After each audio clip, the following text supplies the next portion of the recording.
All right, time now for Better Pets. You know, we're hearing about people and even teens using vaping devices. Not only are they harmful to our bodies, but they're dangerous to use around your pet. Dr. Andrea Dennis of the Bloomfield Animal Hospital is telling us what could happen to your pet if they're around smoke from these devices. I never even really thought about that. I know, like, nicotine smoking is, you know, dangerous for humans and for pets. And I guess the same with this vaping stuff? It is. I mean, we're talking about secondhand smoke or secondhand vaping or vapors. And again, with the e-cigarettes, there's also another danger with them, and that is that pets are getting into them because you hear about all the different flavors. And so just the apparatus itself is a problem, not just being as what they ingest, not just what they inhale as well. Okay. So when you've got your e-cigarettes or electronic cigarettes, you know, they are battery operated, and they come in all sorts of different flavors. So like something like pumpkin or coconut, and they're attracted to those. Sure. And so the same thing with the scent. When they see or smell the vapors, then they go towards it as well. So, and when you look at some of those flavors too, I mean, they come from bubble gum. They come from all over the place. Now, a lot of times people switch to e-cigarettes because they think it's safer, it doesn't smell, you're not seeing it, but just because you're not seeing it, it can be affecting the pets. It can be, but the other thing is that because it's so concentrated, and even though in the liquid itself is pure nicotine versus just what it's being smoked in a regular cigarette. So again, because pets, we can't trust them. I mean, there's two aspects of this. I know, I left my cat alone the other day. Yes. I came home and I was like, what did you do here?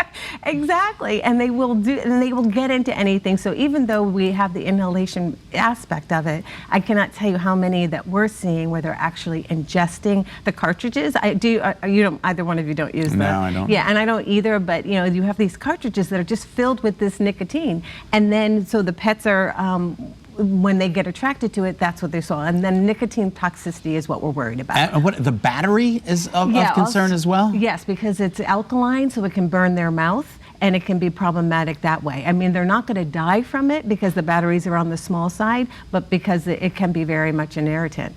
And then, so, I'm sorry. No, I was just going to say, how would you know? What are the symptoms of nicotine poisoning? Okay, well, I think we even have a graphic that's showing one of the most common things is vomiting. And you have, of course, the diarrhea. They feel agitated. They seem like they're jumping all over the place because their heart rates are up, as well as their respiratory rates are up. We've got, and then after that, then they'll go into a state of depression. And you come, sometimes by the time you come home, then they're just like down and out, and then they can potentially die from it. Isn't that fascinating? It is. And one dog, like around 50 pounds, a dog that weighs about 50 pounds, if he gets into one, or he or she gets into one of those little cartridges, it can start to affect them. And then if we start getting to 10 and 11, because these cartridges also come with little refills, and sometimes they'll get into the refill, and those refills can go fill up to 100 different apparatus or cigarettes, e-cigarettes. Just yesterday, they were floating the bill of making recreational marijuana legal in Connecticut. Yes. Hasn't happened yet. It has in neighboring states, and you're saying vets are really seeing problems with pets ever since the legalization in some places of marijuana. We have, even with the medicinal aspect too, that is legal in this state, but pet poison control centers are seeing anywhere from 500 to 700% increase because of the marijuana. What, are they getting high, the pets? They are, and it's dangerous, and for twofold. One, because sometimes the people don't know how much they get into, and then they're not honest with us when their pet is down and out. Sometimes they're afraid to bring them to a veterinarian, or once they come to us, right, they don't want it. And it's a stigma. It's but even whether it's legal or not, people are not always forthcoming, and that's our biggest problem. And these guys need a lot of support. They really do when they get into it. So it's a huge problem. So you do need to bring your cat or dog to the vet if you think they ingested. Like, do they usually just eat some marijuana, or? They do, yes. They even I had a cat that ate a brownie. Really?